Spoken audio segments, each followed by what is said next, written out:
Научниците очекуваат 2023 година да биде најтоплата година досега. Високи температури, шумски пожари и бури ја карактеризираат годината на екстремни временски услови широм светот.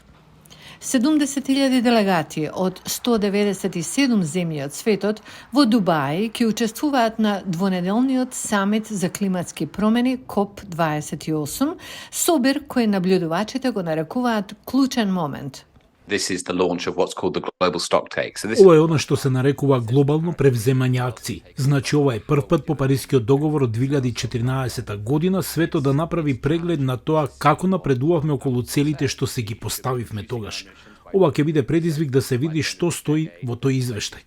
Треба да ги намалиме нашите емисии за 43%. До крајот нова деценија се проценува дека тие всушност ќе се зголемат за 9% со катастрофални влијанија за луѓето широм светот. Самитот вклучува сложени преговори. Повеќето земји сакаат да ги намалат глобалните емисии.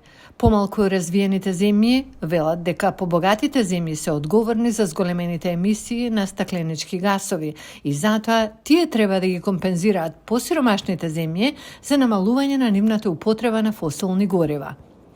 На посиромашните земји исто така им е потребна помош за да се прилагодат на променливата клима. Last year, the big outcome. Минатата година беше посветеноста да се создаде фонд за загуби и штети за оние влијанија што не можевме да ги избегнеме. Она што треба да го видиме оваа година е дека тој фонд е чекор понапред кон тоа да стане реалност. Парискиот договор има за цел да го ограничи глобалното затоплување на не повеќе од 1,5 степен Целзиусови до 2050 година. Во посета на Антарктикот овој месец, каде мразот сега се топи 3 пати побрзо отколку во 90-тите, генералниот секретар на Обединетите нации рече дека виновникот е јасен. It is absolutely crucial to end the addiction to fossil fuels. Апсолутно е клучно да се стави крај на зависноста од фосилни горива. Фосилните горива се првиот извор на климатските промени и се надевам дека следниот собир ќе може да одлучуваме за исклучување од фосилните горива со јасна временска рамка која е компатибилна за да гарантира дека температурата нема да се зголеми повеќе од 1,5 степени.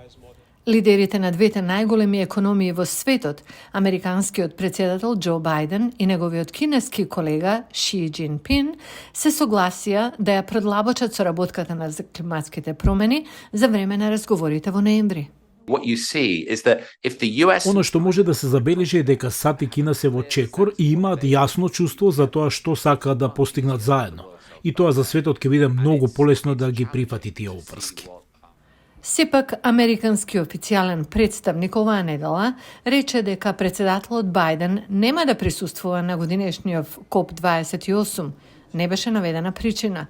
Делегацијата на САД ќе ја води американскиот представник за климатски промени Џон Кери.